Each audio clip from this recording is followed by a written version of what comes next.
참 좋으신 하나님 아버지, 우리 시온 찬양대의 귀한 찬양을 기뻐 받아주시니 감사합니다. 그들의 수고와 노고를 기뻐 받아주시고 또한 교회를 위해 늘 수고하고 애쓰는 모든 봉사자와 숨은 손길을 위해 늘 함께하여 주시옵소서. 주여 사랑을 더하여 주옵소서. 주님의 사랑이 이 시간에 선포되고 우리 마음 가운데 다가와 그 주님의 사랑을 가지고 세상에 실천하며 살아갈 수 있는 마음을 허락하여 주옵소서. 예수님의 이름으로 기도하옵나이다. 아멘. 지난 한 주간 얼마나 더웠는지 파주는 2018년 이후에 처음으로 7월 낮 기온이 최고 40도를 넘겼습니다. 그래서 뉴스에서도 우리 파주 지역이 아주 유명해졌는데 지인분들은 파주는 괜찮냐고 살만하냐고 그렇게 안부를 묻는 분들도 있었습니다.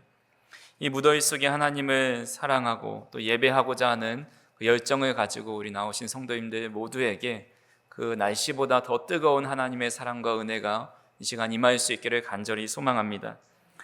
요즘같이 더운 날씨는 뜨거운 태양을 피하고 또 잘 쉬는 것이 지혜라고 할 수가 있습니다. 나는 건강하고 또 체력도 되니까 뜨거운 햇볕 얼마든지 다닐 수 있다, 얼마든지 일할 수 있다라고 생각하면 금세 탈수 증상이 오고 탈진이 오기 쉽습니다. 그래서 군인들 보면 여름에 오침이라는 것을 합니다. 점심 먹고 가장 뜨거운 시간에 작업을 하지 않고 낮잠을 좀 자는 겁니다. 그때 잠깐 쉬는 것이 얼마나 큰 힘이 되고 또 꿀처럼 달았는지 저는 그때 군대에서 잤던 오침이 아직도 생각이 납니다. 우리가 살아가면서 인생의 무더위를 만날 때가 있습니다. 조금만 일해도 지치고 별로 한 것도 없는데 무기력해집니다. 오늘 해야 할 일이 있는데도 내일로 자꾸 미루게 되고 무엇인가 해야 할 의지가 생기지 않습니다. 또한 그런 자신의 모습을 보면서 나는 왜 이렇게 게으를까? 나는 왜 이것밖에 하지 못할까? 나는 왜 더 부지런히 열정을 가지고 다른 사람처럼 살지 못할까라는 생각을 합니다. 하지만 정신의학과 교수들은 한 목소리로 이렇게 이야기합니다. 지쳤다는 건 노력했다는 증거고 슬럼프라는 건 열정적이었다는 증거다. 실패했다는 건 도전했다는 증거고 긴장했다는 건 그만큼 진심이라는 증거다. 울고 싶다는 건 버티고 있다는 증거고 불안하다는 건 성장하고 있다는 증거다. 그만둘까 망설이는 건 지금까지 희망을 버리지 않고 있다는 증거다라는 말을 하면서 스스로 자책하고 또 우울증에 시달리지 말고 이런 마음이 들 때마다 쉼을 가지라는 신호로 여기고 자신에게 좀 쉼을 주고 또 마음의 평안을 가지라라는 것입니다. 아무리 최고급 자동차를 끌고 다닌다 할지라도 기름을 넣지 않고 정비하지 않으면 차는 앞으로 나갈 수가 없습니다. 아무리 최신 휴대폰을 구매하였다 해도 충전하지 않으면 금세 사용할 수 없게 되는 것과 마찬가지인 것입니다. 그래서 우리는 인생의 무더위를 만날 때 잘 쉬는 것이 중요한데 그렇다면 잘 쉬는 것, 우리의 지친 몸과 마음을 어떻게 하면 잘 충전할 수 있는 것일까요? 그동안 밀린 잠을 몰아서 자면 잘 쉬는 것일까요? 저도 주일 사역을 준비하다 보면 잠이 부족할 때가 있습니다.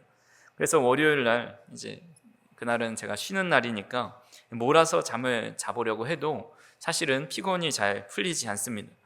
실제로 연구한 결과를 보면 잠을 몰아서 자는 것보다 7, 8시간 적정 시간을 자고 정 피곤하면 낮잠을 자면서 이 생체 리듬을 유지하는 것이 더 좋다고 합니다. 또한 멋진 여행지에 가면 또 잘 쉬는 것일까요? 아무리 좋은 곳에 가도 잠깐 힐링은 되겠지만 결국 다녀와서는 집이 최고다 하면서 여행의 여독으로 며칠 동안 더 피곤할 때가 있습니다. 그래서 우리는 정말 잘 쉴 수 있는 비결, 우리 지친 몸과 마음, 또 마음의 슬럼프와 번아웃이 찾아올 때 다시 재충전해서 이 무더위를 어떻게 하면 잘 이겨낼 수 있는 그 방법에 대해서 오늘 말씀을 통해서 알아보고자 합니다. 그래서 오늘 말씀을 통해 무더위에 지쳐있는 우리의 몸과 영혼이 다시 한번 회복되는 귀한 은혜가 있기를 간절히 소망합니다. 첫 번째로 하나님의 은혜와 평안을 얻을 때에 그 무더위를 또 영적인 어려움을 이겨낼 수가 있습니다. 오늘 본문 23절과 24절을 같이 한번 다시 읽어보겠습니다. 아버지 하나님과 주 예수 그리스도께로부터 평안과 믿음을 겸한 사랑이 형제들에게 있을지어다. 우리 주 예수 그리스도를 변함없이 사랑하는 모든 자에게 은혜가 있을지어다. 아멘. 사도 바울은 에베소 교회 성도들에게 하나님으로부터 또한 예수님으로부터 오는 평안과 주님이 주시는 은혜가 있기를 위해서 기도하고 있습니다. 사도 바울이 서신서에서 자주 사용하는 단어 중에 몇 가지가 있는데, 그 중에서 은혜라는 또 단어, 또 평안이라는 단어를 자주 사용합니다. 이 평안이라는 단어를 평강이라고도 바꿔 말할 수 있는데, 헬라어로 에이레네라는 동일한 단어를 사용하고 있습니다. 그래서 서신서를 통해서 편지의 첫 시작과 마무리를 은혜와 평강으로 시작하고 맺을 때가 있습니다. 로마서 1장 7절에 보시면, 로마에서 하나님의 사랑하심을 받고 성도로 부르심을 받은 모든 자에게 하나님 우리 아버지와 주 예수 그리스도로부터 은혜와 평강이 있기를 원하노라 라고 말씀합니다. 그리고 마지막 부분인 로마서 16장 20절에 보시면, 평강의 하나님께서 속히 사탄을 너희 발 아래에 상하게 하시리라. 우리 주 예수의 은혜가 너희에게 있을지어다 라고 말하면서 이 서신서의 시작과 마지막 부분에 그리스도의 은혜와 평강이 있기를 기도하고 있습니다. 제가 질문을 하나 드리겠습니다. 성경을 얼마나 잘 알고 계신지 퀴즈를 하나 낼 건데, 이 사도 바울이 총 13권의 책을, 서신을 기록했습니다. 바울이 쓴 13개의 서신 중에서 은혜와 평강이 있기를 간구하지 않은 책은 어떤 책일까요? 너무 어렵죠? 13권의 책 중에서 몇 권의 책에서 은혜와 평강을 위해 기도하지 않았을까요? 정답은 0권입니다. 바울의 13권의 서신서 모든 서두에 은혜와 평강이 있기를 간구한다라는 기도를 하고 있습니다.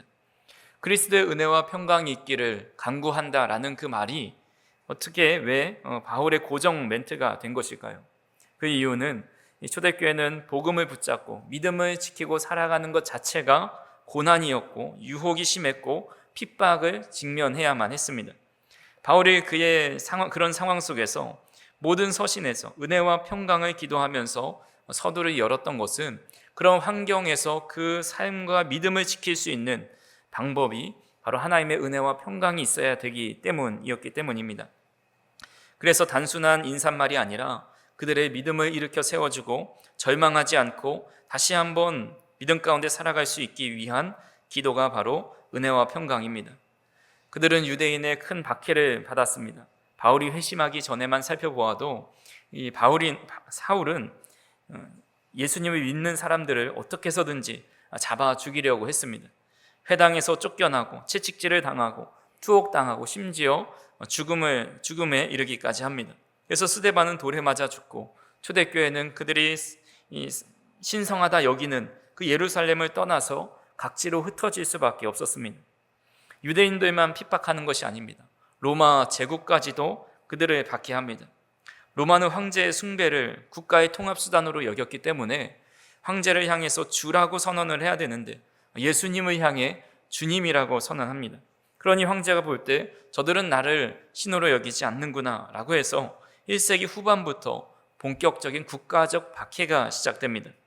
대표적으로 네로 황제가 로마의 대화제의 책임을 기독교인에게 전가시키면서 잔혹하게 죽이고 고문과 처형을 일삼습니다. 그래서 기독교인들은 굴로 지하로 숨어 들어갈 수밖에 없었습니다. 그러니까 초대교회 성도들은 발을 디딜 수조차 없는 그 뜨거운 철판 위에 살아가는 것처럼 아주 삶이 무너지고 힘이 들고 또 믿음을 지키기가 너무나도 어려운 상황이었습니다. 그래서 그들의 영적 침체와 또 삶이 무너지고 믿음이 무너지는 것을 방지하기 위해서 하나님의 은혜와 평강이 있기를 간구했다라는 것입니다. 그렇다면 하나님이 주신 은혜와 평강은 무엇입니까? 은혜가 무엇인지 잘 설명해 주는 말씀 중에 하나가 에베소서 1장 6절에서 7절입니다. 우리 같이 한번 읽어보겠습니다. 이는 그가 사랑하시는 자 안에서 우리에게 거저 주시는 바 그의 은혜의 영광을 찬송하게 하려는 것이라. 우리는 그리스도 안에서 그의 은혜의 풍성함을 따라 그의 피로 말미암아 속량 곧 제사함을 받았느니라. 아멘. 여러 가지 은혜가 있겠지만 몇 가지 은혜 중에 하나가 바로 우리에게 거저 주시는 것인데 그것은 값을 받지 않고 주시는 겁니다. 근데 그 거저 주신 은혜가 무엇인지 7절 이하에 보면 그 피로 말미암아 속량 곧 제사함을 주신다라는 겁니다. 예수님께서 우리를 대신하여서 죽어주신 은혜가 바로 우리가 받은 은혜라는 것이죠. 우리의 영적 무기력함과 번아웃을 일으켜 세워주는 힘은 내가 세상에서 가장 귀한 존재라는 것을 깨닫고 내가 하는 일이 매우 귀하다라는 것을 깨닫는 것입니다. 주님께서 나 같은 사람을 위해 죽으시고 하나님의 자녀가 되게 하신 은혜를 깨닫는다면 우리는 우리의 가치가, 우리의 인생의 가치가 얼마나 귀한지를 깨닫게 됩니다. 우리가 물건의 가치를 매길 때에 일반적으로 돈으로 그 값의 가치를 매깁니다. 그래서 우리가 휴대폰을 살 때 100만 원을 주고 산다고 하면 이것이 100만 원의 가치가 있어서 사는 것이죠. 만약에 이것을 누가 1억에 판다고 하면 아무도 그것을 사지 않을 겁니다. 왜냐하면 1억의 가치가 없기 때문입니다. 마찬가지로 예수님께서 우리를 위해 죽으시고 그 죄값을 대신 사하여 주셨다라는 것은 우리에게 그만한 가치가 있다라는 겁니다. 근데 그 가치는 좀 더 정확히 말씀드리면 우리 스스로에게 있는 가치가 아니라 하나님께서 우리를 바라보시는 가치입니다. 우리를 예수님 같이 아주 귀하게 여겨주셔서 우리를 대신해서 예수님을 희생하며 십자가에 달려 돌아가게 하셨다라는 겁니다. 그래서 우리가 예전에 그런 인사말을 많이 했던 것 같습니다. 당신은 예수님 짤이입니다. 이렇게 인사를 하면서 예수님이 당신을 위해 죽으신 것이 얼마나 귀한 일인지 이렇게 이야기하는데, 사실 예수님한테 예수님 짤이라고 하기가 참 죄송스러운데 우리는 그만큼 예수님만큼 아주 소중한 존재라는 것입니다. 하나님께서 그렇게 여겨주신다는 겁니다. 아무리 우리 스스로 나는 부족한 사람, 나는 그럴 만한 가치가 없어, 그럴 만한 사람이 아니야 라고 스스로를 깎아내린다 하여도 하나님이 우리를 보실 때는 예수님과 동등한 가치로 여기고 생각하신다라는 것입니다. 하나님이 그렇게 여기신다는데 왜 우리가 스스로 아무것도 아닌 존재로 여기냐라는 것입니다. 그래서 우리를 구원해 주신 은혜, 하나님의 은혜로 우리를 하나님의 가치, 예수님의 가치로 여겨주신 은혜가 우리한테 있을 때 우리는 그런 인생의 척박한 삶과 환경 속에서 이겨나갈 수 있는 힘이 된다라는 것입니다. 하나님의 은혜는 또한 거기서 그치지 않습니다. 우리에게 능력을 주셔서 힘을 주시고 하나님의 일을 감당하게 하십니다. 에베소서 3장 7절에 이렇게 말씀합니다. 이 복음을 위하여 그의 능력이 역사하시는 대로 내게 주신 하나님의 은혜의 선물을 따라 내가 일꾼이 되었노라 라고 말씀합니다. 하나님께서 우리에게 은혜의 선물을 주셔서 능력을 주셔서 하나님의 일꾼이 되게 하신 것이 하나님의 은혜라는 것입니다. 우리가 지치고 힘들다고 느끼는 이유 중에 하나는 나는 무가치하다, 나는 아무것도 할 수 없다 라고 생각하기 때문입니다. 이것은 연세가 많으신 분이나 또 젊은 사람이나 다 동의를 합니다. 아무리 젊어도 나는 세상에서 쓸모없는 사람이야, 나를 아무도 인정해 주지 않아 라고 생각하면 무엇에도 힘이 나지 않고 금세 무기력해집니다. 반대로 연세가 많으셔도 나는 아직 할 일이 있어, 내가 하는 일이 매우 귀한 일이라 라고 생각할 때 어떤 일을 해도 금세 지치지 않습니다. 그래서 우리를 구원해 주신 은혜만 해도 감사한데 하나님의 일을 감당하게 하신 은혜는 우리를 얼마나 그만큼 귀하게 여기시고 중요한 일을 맡기실 만큼 우리를 믿고 사랑하신다라는 것을 깨닫게 됩니다. 그래서 우리가 지치고 힘들 때 스스로의 눈과 생각으로 자신을 바라보지 않기를 바랍니다.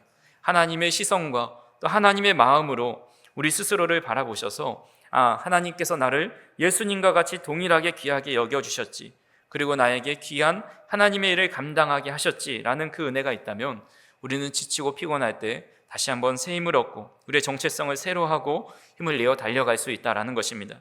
그래서 간절히 바라기는 주님께서 주신 은혜를 생각하시면서 이 무더위를 잘 나실 수 있기를 간절히 소망합니다. 그렇게 하나님의 은혜를 경험하면 마음의 평안함이 찾아옵니다. 23절 오늘 본문 말씀을 다시 한번 보시면 사도 바울이 말하는 평안은 아버지 하나님과 주 예수 그리스도께로부터 임하는 평안입니다. 평안이 다 똑같은 평안인지 무슨 다른 평안이 있나라고 생각할 수 있지만 예수님은 요한복음 14장 27절에서 이렇게 말씀하셨습니다. 같이 한번 읽어보겠습니다. 평안을 너희에게 끼치노니 곧 나의 평안을 너희에게 주노라. 내가 너희에게 주는 것은 세상이 주는 것과 같이 아니하니라. 너희는 마음에 근심하지도 말고 두려워하지도 말라. 아멘. 예수님께서 우리에게 평안을 주신다 말씀하시는데 그 평안은 세상이 주는 평안과 주님이 주시는 평안이 다르다고 말씀합니다. 무엇이 다른가 하면 이 뒷부분에 보시면 내가 평안을 주노니 너희 마음에 근심하지도 말고 두려워하지도 말라라고 말씀합니다. 그러니까 세상이 주는 평안은 잠깐의 평안입니다. 호흡을 가다듬고 잔잔한 음악을 듣고 어떤 동작을 하면 평안이 찾아올 수 있습니다. 하지만 이내 어려운 일이 만나고 예상치 못한 시련을 만나면 그 평안은 금세 사라집니다. 그 평안의 자리에 근심과 두려움이 찾아옵니다. 하지만 하나님이 주시는 평안은 마음의 근심과 두려움이 찾아오지 않는 평안함이라는 겁니다. 하나님께서 요나에게 니느웨 성에 가서 그들의 죄악이 가득 찼으니 심판을 받을 것이다 라고 전하라 라는 말씀을 듣습니다. 하지만 요나는 원수와 같은 니느웨 사람들에게 복음을 전해서 그들이 회개하는 것을 원치 않아서 니느웨로 가지 않고 반대편인 다시스로 가는 배를 탑니다. 배를 타고 가는데 큰 풍랑을 만나죠. 배가 뒤집힐 지경이 되자 배에 탔던 사람들이 두려워하면서 각자의 신을 향해서 부르짖고 또한 배를 가볍게 하려고 물건들을 바다에 던집니다. 근데도 아무런 효과가 없어서 더욱 공포에 떨 수밖에 없었습니다. 그때 요나가 무엇을 하고 있었는지 요나 1장 5절에 이렇게 말씀합니다.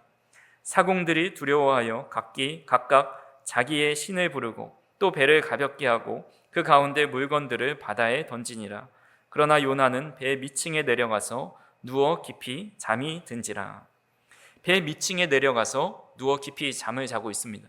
여기서 깊이 잠이 들었다는 말을 원어로 보면 정신이 나간 듯한 수면 혹은 혼수 상태처럼 무감각한 상태에 빠져 있는 그런 모습을 뜻합니다. 제가 청년 때 제주도에 가서 무엇을 할까 좀 고민을 하다가 제주도에 왔으니 배를 좀 타봐야겠다 해서 낚시배를 타본 적이 있습니다. 낚시를 그렇게 저는 좋아하진 않고 평소에 하지도 않는데 그때 거의 어렸을 때 빼고는 처음 했던 것 같습니다. 근데 배를 타고 나갔는데 한 출발한 지 5분, 10분 정도 지났을 때 그때부터 멀미가 나기 시작합니다. 그래서 1시간 정도 제대로 서 있지도 못하고 고기 잡는 것은 고사하고 그저 누워서 괴로워하다가 다시 돌아왔던 기억이 납니다. 그래서 그 이후로 다시는 낚시배를 타지 않는데 그렇게 작은 파도에도 요동칠 때 사람은 멀미를 느끼고 제대로 누워 있기조차 쉽지가 않습니다. 물론 요나가 탔던 배는 꽤나 큰 배였을 것입니다. 하지만 아무리 큰 배라 할지라도 배가 파산할 정도로 이 큰 풍랑이 있는 바다에서 제대로 정신을 차리고 있고 또 누워 있는 것만 해도 정말 힘든 일입니다. 근데 요나는 사람들이 와서 깨울 정도로 깊이 잠들어 있습니다. 그는 그 큰 풍랑 속에서 마음에 조금의 걱정과 두려움도 없이 어떻게 이렇게 평안하게 깊이 잠에 빠져들 수 있는 것일까요? 사람은 걱정과 근심으로 가득하면 밤새 잠을 이루지 못합니다. 하지만 그는 그 마음속에 평안함이 있다라는 것을 보게 되는데 그 근거가 요나서 1장 9절을 통해서 유추해 볼 수가 있습니다. 그가 대답하되 나는 히브리 사람이요 바다와 육지를 지으신 하늘의 하나님 여호와를 경외하는 자로다 하고 자신을 사람들에게 소개하는데 나는 히브리 사람이라고 말을 합니다. 히브리라는 말은 강을 건너온 사람이라는 뜻을 가지고 있습니다. 하나님께서 이스라엘 백성들을 크신 팔로 출애굽시키셔서 홍해를 건너게 하신 사람들이라는 의미가 포함되어 있는 겁니다. 그리고 바다와 육지를 지으신 하늘의 하나님 여호와를 경외하는 자다 고백합니다. 천지를 지으신 전능하신 하나님 안에 속해 있는 자, 하나님을 경외하는 자, 하나님을 믿는 자라고 말하고 있습니다. 그러니까 요나가 그렇게 큰 풍랑이 일어도 배 밑에서 기절하듯이 잠을 잘 수 있었던 것은 자신이 하나님의 은혜가 그 풍랑 속에서도 끊이지 않고 임하고 있고 또 그 속에서 하나님께서 자신을 구원하셔서 결국은 자신이 도망쳐도 니느웨로 가게 하셔서 복음을 전하는 사명을 감당하게 하실 거라는 믿음이 있었기 때문입니다. 그러니까 그 풍랑이 자신을 삼키지 못한다라는 것을 알고 있었기 때문에 마음의 평안함이 있었다라는 겁니다. 그래서 우리는 인생의 큰 풍랑을 만나고 큰 무더위를 만날 때 두 가지 반응을 보일 수가 있습니다. 배에 있었던 사람들처럼 각자의 신을 부르고 짐을 버리는 겁니다. 인간적인 노력과 그 풍랑을 또 그 더위를 벗어나려 하는 겁니다. 하지만 그렇게 한다고 마음의 평안함이 찾아오지 않습니다. 하지만 하나님께 맡기고 하나님께서 이 풍랑 속에서도 하나님의 은혜와 사랑은 변함이 없다라는 사실을 깨닫고 이 풍랑에서 우리를 구원해 주신다라는 사실을 믿는다면 어떤 상황 속에서도 평안을 누릴 수가 있다라는 겁니다. 우리의 삶에 뜨거운 태양이 내리쬐서 숨 막혀 버릴 것 같고 또 극심한 더위로 무기력해질 때 낙심하고 두려워하고 근심하지 않으시길 바랍니다. 대신에 하나님을 믿으시기 바랍니다. 하나님은 나에게 구원을 베풀어 주시고 은혜를 더하여 주시기 위해서 또한 하나님의 일을 하기 위해서 우리의 삶을 인도해 주시고 이끌어 주신다는 믿음이 있다면 어떤 상황 가운데서도 우리는 마음에 주님이 주시는 평안으로 마음에 근심하지도 두려워하지도 않을 수 있다는 것입니다. 그렇게 간절히 바라기는 저와 우리 성도님들이 주님의 은혜가 나를 떠나지 않는다라는 믿음을 가지고 내 마음속에 평안함을 가지고 마음에 근심과 두려움 없이 살아갈 수 있기를 간절히 소망합니다. 그렇다면 하나님께서 왜 이렇게까지 우리에게 은혜를 주시고 평안을 주시는 것일까요? 오늘 본문 24절을 다시 한번 보시면 우리 주 예수 그리스도를 변함없이 사랑하는 모든 자에게 은혜가 있을지어다 라고 말씀합니다. 우리 주 예수 그리스도를 변함없이 사랑하는 모든 자에게 은혜를 주신다라고 말씀합니다. 근데 이 말씀만 보면 참으로 부담스러운 말씀입니다. 제가 질문을 하나 드리겠습니다. 성도인들은 하나님을 사랑하시죠? 또 다 그렇다고 마음속으로 대답한 줄로 믿겠습니다. 예수님을 사랑하시죠? 다 그렇다고 대답할 겁니다. 그런데 변함없이 사랑하십니까? 라고 질문을 한다면 아멘이라고 하시는 분은 정말 감사한데 그러기에 참 쉽지가 않습니다. 우리가 남녀가 결혼할 때 서약을 하죠. 오른손을 들고 신랑이 이야기합니다. 나 누구는 그대 누구를 아내로 맞아서 항상 사랑하고 평생의 동반자가 돼 따뜻한 친구이자 남편으로 변함없이 당신을 사랑할 것을 서약합니다. 맹세합니다. 이렇게 합니다. 그러면 신부가 마이크를 이어받아서 마찬가지로 나도 당신을 남편으로 맞아들이고 변함없이 당신만을 사랑할 것을 맹세합니다. 라고 서약하죠. 그 서약이 기억나십니까? 잘 지켜지고 계십니까? 사랑하는 건 누구나 할 수 있습니다. 가슴이 뛰고 이뻐 보이고 또 멋져 보이고 하면 사랑의 감정이 생겨납니다. 그런데 변함없이 사랑하는 것은 쉽지가 않습니다. 거의 불가능에 가까운 것이죠. 그래서 미운 정, 고운 정 다 든다고 하는 것이 늘 고운 정만 있는 것이 아니라 미운 정도 많이 있기 때문입니다. 하물며 눈에 보이지 않는 예수님을 변함없이 사랑할 수 있겠습니까? 그렇다면 우리는 하나님의 은혜와 평강을, 예수님을 변함없이 사랑할 수 없기 때문에 하나님의 은혜와 평강을 받을 수 없는 자인 것입니까? 이 말씀을 기본적으로 해석하면 예수님을 사랑하는 자들이 그 사랑이 변치 않도록 늘 주님을 사랑하기를 바라는 마음으로 사도 바울이 마지막에 기도한 내용입니다. 근데 헬라어 원문 순서대로 보면 조금 다른 해석도 가능합니다. 은혜가 부패함이 없는 혹은 썩지 않는, 이 부패함이 없다, 썩지 않는다라는 말이 변함 없다라는 말입니다. 그래서 은혜가 부패함이 없는 사랑 안에서 주 예수 그리스도를 사랑하는 모든 자들과 함께 있기를이라고 헬라어로 이제 직역을 할 수가 있습니다. 그러니까 우리 한글 성경에는 변함 없는 것이 우리 인간이 하나님을 사랑하는 그 사랑을 수식하고 있습니다.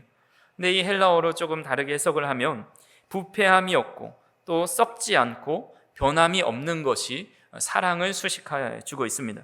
그러니까 이 원어 순서대로 해석하면 변함없고 부패하지 않고 썩지 않는 사랑이 있는데 그 사랑은 바로 하나님의 사랑이라는 겁니다.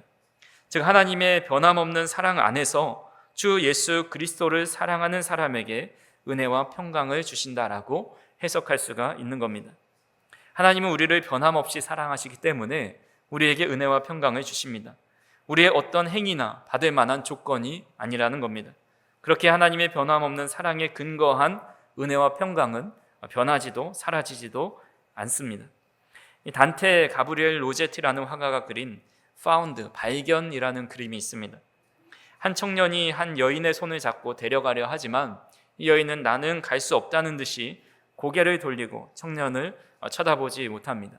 이 그림의 배경이 있습니다. 젊은 두 남녀가 사랑에 빠졌는데 열심히 사랑을 하고 또 좋은 행복한 시간을 보내다가 어떤 이유에서인지 이 여자가 남자를 떠나고 향락에 빠져서 가지고 있던 모든 돈을 탕진하고 결국은 몸 파는 일을 하게 됩니다. 남자는 여자를 너무나도 사랑하기에 포기하지 않고 여기저기 찾아다닙니다. 마침내 그 찾던 여인과 만나게 된 겁니다. 남자는 이 여인을 너무나도 여전히 사랑하기에 나랑 같이 가자, 나랑 다시 새 삶을 시작해보자 라고 그를 붙잡고 끌어당기는 겁니다. 하지만 그 여인은 나는 그럴 수 없다고, 나는 이미 더러워진 사람이고 당신을 배반한 사람인데 어떻게 같이 갈 수 있겠냐고 하면서 그를 쳐다보지도 못하고 고개를 돌리고 있는 겁니다. 그림을 좀 다시 한번 보시면 남자 옆에 양이 있고 그물이 그 양에게 올가미가 씌워져 있습니다. 양처럼 순진했던 이 여자가 이제는 올가미에 묶여있는 이 여자의 처지를 웅변시키고 있는 겁니다. 이 그림을 보시면서 성경의 한 이야기가 떠오르지 않으십니까? 하나님께서 호세아 선지자에게 몸을 팔며 음란한 여인 고멜을 아내로 맞이하라고 명령하신 말씀입니다. 그렇게 그를 데려와서 함께 결혼해서 자녀도 셋이나 낳습니다. 그러다 결국 고멜은 다시 옛 생활로 돌아갑니다. 그때 하나님은 호세아에게 이렇게 말씀하십니다. 호세아 3장 1절에서 2절 같이 한번 읽어보겠습니다. 여호와께서 내게 이르시되 이스라엘 자손이 다른 신을 섬기고 건포도 과자를 즐길지라도 여호와가 그들을 사랑하나니 너는 또 가서 타인의 사랑을 받아 음녀가 된 그 여자를 사랑하라 하시기로 내가 은 15개와 보리 한 호멜 반으로 나를 위하여 그를 사고. 하나님께서 내가 이스라엘 자손이 다른 신을 섬기고 우상들에게 바치는 제물을 탐하는 자라 할지라도 내가 그들을 끝까지 사랑한다 말씀하십니다. 그리고 나의 사랑을 그들에게 보여주기 위해서 너는 그 여인을 찾아가서 다시 아내로 맞이하라 라고 말씀하고 있는 겁니다. 호세아는 그 말씀대로 은 15개와 보리 한 홈의 반을 주고 고멜을 데리고 옵니다. 고멜이 잘못을 저질렀고 배신하고 더럽혀졌지만 호세아는 여전히 그녀를 사랑합니다. 우리 주님도 마찬가지입니다. 주님을 십자가에 못 박으라 소리친 군중들, 또 예수님을 채찍질하고 때리고 침뱉고 또 가시면류관을 씌우고 십자가에 못 박은 군인들을 향해서 저들의 죄를 알지 못하오니 그들을 용서하여 달라고 기도하십니다. 끝까지 그들을 사랑하십니다. 그 사랑은 조건이 없고 과거를 묻지 않고 오히려 깊은 상처를 껴안는 그런 사랑입니다. 이 이야기를 통해 우리는 하나님께서 우리를 어떻게 얼마나 사랑하시는지를 깨닫게 됩니다. 우리가 하나님을 떠나 세상 속에서 방황하고 죄에 빠지고 더럽혀져도 하나님은 결코 우리를 포기하지 않으신다라는 겁니다. 우리가 고개를 돌리고 죄책감에 짓눌려서 저는 이미 더러워졌습니다, 매일 주님을 떠나 삽니다, 자격 없는 사람입니다 라고 말할 때 하나님께서는 그래도 내가 너를 사랑한다 말씀하십니다. 스바냐 3장 17절 말씀 같이 한번 읽어보겠습니다. 너의 하나님 여호와가 너희 가운데에 계시니 그는 구원을 베푸실 전능자이시라. 그가 너로 말미암아 기쁨을 이기지 못하시며 너를 잠잠히 사랑하시며 너로 말미암아 즐거이 부르며 기뻐하시리라 하리라. 아멘. 하나님은 우리의 어떤 모습이라도 상관없이 구원을 베풀기 원하시고 은혜를 주시고 평강 주시기를 원하십니다. 왜냐하면 하나님은 우리로 말미암아 기쁨을 이기지 못하실 정도로 사랑하시기 때문입니다. 하나님의 변함없는 사랑으로 인해서 오늘도 우리는 구원의 은혜, 우리를 사용하시는 은혜, 주님으로부터 오는 평안을 누리며 살아갈 수 있는 것입니다. 그렇게 우리는 이 그림의 여인처럼 고개를 돌리고 버티고 있으면 안 됩니다. 우리를 주님의 사랑으로 품어서 손을 잡고 끌어당기실 때에 그 주님의 품에 끌려가 안겨야 합니다. 그리고 우리를 그렇게까지 사랑하신다라는 사실을 깨닫고 우리 또한 변치 않는 사랑을 갖기 위해서 최선을 다해 노력해야 한다라는 겁니다. 말씀을 정리합니다. 오늘 영적 무더위를 이겨내는 방법이라는 제목으로 말씀을 전했습니다. 날씨가 참 무더워서 지치고 힘들 때가 있지만 그런 무더위가 찾아왔을 때 무더위와 정면으로 싸우는 것은 지혜롭지 못한 일입니다. 햇볕을 피해서 뜨겁고 답답한 그 공기를 피해서 시원한 그늘로 찾아가야 합니다. 더 좋은 곳은 에어컨이 있는 건물로 들어가서 쉬는 것입니다. 우리의 영적인 모습도 마찬가지입니다. 우리의 영적인 상태가 늘 시원하고 산뜻하고 쾌청하면 얼마나 좋겠습니까? 근데 삶을 살아가다 보면 수많은 환경과 여러 상황들이 우리를 답답하게 만들고 무기력하게 만들고 넘어져서 일어날 힘조차 없을 때가 있습니다. 그럴 때면 우리는 그 자리에 주저앉아 있을 것이 아니라 영적인 그늘로 와서 쉬어야 합니다. 그 영적인 그늘이 어디입니까? 바로 하나님의 날개 그늘 아래입니다. 성령의 바람이 부는 기도의 자리입니다. 하나님의 은혜와 평안과 사랑을 느낄 수 있는 예배의 자리, 우리의 영혼을 살찌울 수 있는 말씀의 자리라는 것입니다. 그래서 우리는 특별히 오늘 귀한 성김을 통해서 육신의 보양식도 좀 드시고 육신의 건강을 챙길 뿐만 아니라 늘 하나님의 은혜가 있는 자리, 하나님의 따뜻하고 시원한 날개 그늘 아래 예배를 사모하시고 기도의 자리를 사모하시고 또 말씀을 사모하셔서 우리의 영적 무기력, 영적 무더위, 앞으로 무더위가 더 심해진다고 하는데 우리의 영적 상태도 더 무더워지고 더 힘들 수도 있겠지만 그때마다 우리가 기억하시면서 하나님의 은혜와 평강과 사랑으로 말미암아 우리는 그 자리를 딛고 일어설 수 있고 그렇게 힘들고 지칠 때면 주님의 날개 그늘 아래 주님의 품 아래서 쉬어야겠다라는 마음을 가지고 주님 앞에 나아갈 수 있기를 바랍니다. 저 우리 성도님들이 그런 마음으로 영적인 무더위를 지혜롭게 하나님의 은혜와 평강과 사랑으로 이겨나갈 수 있기를 주님의 이름으로 축원합니다. 기도하시겠습니다. 사랑과 은혜가 풍성하신 하나님 아버지, 오늘도 주님 앞에 주님의 말씀 앞에 서게 하시고 우리의 메마른 심령에 생명의 물줄기를 부어주시니 감사합니다. 우리가 살아가면서 수많은 영적 무더위 속에 지치고 하나님과의 관계가 소홀해질 때마다 우리가 하나님의 변함없으신 사랑으로 인해 은혜와 평강이 우리에게 임한다는 사실을 깨닫고 어디에 있든지 늘 주님의 날개 그늘 아래 피하고 주님과 교제하고 기도하고 말씀 보기에 힘쓸 수 있는 우리의 삶이 되게 하여 주시옵소서. 그래서 이렇게 뜨거운 여름을 또한 영적 무더위 가운데서도 주님이 주시는 은혜와 평강과 사랑으로 이기게 하시고 우리의 삶이 주님의 크신 은혜로 덮는 여름이 될 수 있도록 인도하여 주시옵소서. 예수님의 이름으로 기도하옵나이다. 아멘.